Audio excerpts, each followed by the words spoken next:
नमस्कार आदाब, मैं रज़ा अंसारी, आप सभी का स्वागत है हिंद वॉइस पर। पश्चिम बंगाल की राजनीति जो है हर वक्त उथल पुथल होती रहती है और एक ऐसी खबर आ रही है जो भाजपा कार्यकर्ताओं के लिए बुरी खबर है। भाजपा कार्यकर्ता जो कूच बिहार में थे उनको दिन दहाड़े गोली मार दी गई है और उस कार्यकर्ता का नाम रोहिदास बिस्वास था।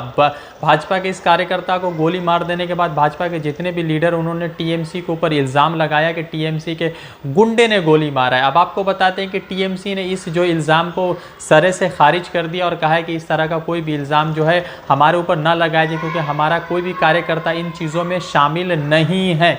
वैसे आपको बता दें कि पिछले कई महीनों से लगातार हर महीने जो है इस तरह की खबरें चलती है कि भाजपा कार्यकर्ताओं को गोली मार दी गई, उनकी मौत हो गई। अब सच क्या है, इन्वेस्टिगेशन क्या है, वो सारी चीज़ें जो है इन्वेस्टिगेशन होगी तो लोगों के सामने आ जाएगी। अब आपको बताते हैं कि एक और बड़ी खबर आ रही है, सियासत से जुड़ी खबर है। ये है कि कांग्रेस और सीपीआईएम यानी कि कम्युनिस्ट पार्टी ऑफ इंडिया और जो है कांग्रेस मिलकर 2021 का विधानसभा चुनाव लड़ेगी।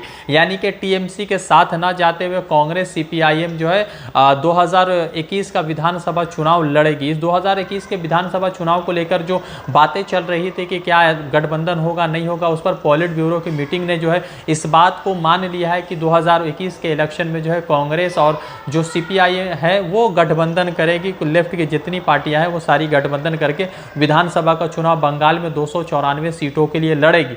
अब सवाल ये पैदा होता है कि 294 विधानसभा सीटों के लिए जो लड़ेगी तो सीट कितना किसको मिलेगा वो तो बाद में जो है तय हो जाएगा, हफ्ते महीने भर पहले, इलेक्शन से पहले तय हो जाएगा। मगर एक चीज़ ज़रूर है कि पॉलिट ब्यूरो ने, जो सीपीएम की जो बड़ी कमेटी है पॉलिट ब्यूरो, उन्होंने जो ये फैसला ले लिया है, मगर अब सेंट्रल कमेटी इस पर मोहर लगाएगी, उसके बाद जो है अनाउंस कर देगी। फिर उसके बाद जो भी प्रक्रिया है, जो भी चुनाव है, चुनाव का चयन करने का जो तरीका है सीपीआईएम का, कांग्रेस का, वो लोग उसमें लगेंगे। फिलहाल जो है आप कह सकते हैं कि भारतीय जनता पार्टी के लिए 2021 का बंगाल चुनाव मुझे लगता है कि इतिहास का सबसे टफ चुनाव होने वाला है और ममता बनर्जी के लिए भी टफ हो रहा है, क्योंकि 18 लोकसभा सीट जीतने के बाद फिलहाल जो है आप कह लेंगे तो असेंबली में बीजेपी का सिर्फ 16 सीट है, सिर्फ 16 सीट है। मगर जिस तरह से बीजेपी पूरे देश में पोलराइजेशन की राजनीति कर रही है, लोगों को पोलराइज कर रही है, उसके बाद तो ऐसा लग रहा है कि सीट बढ़ेंगे, क्योंकि जिस तरह से हत्याएं हो रही हैं, बहुत सारी जो धार्मिक चीज़ें हैं, नेशनलिज्म का पिल्स खिलाकर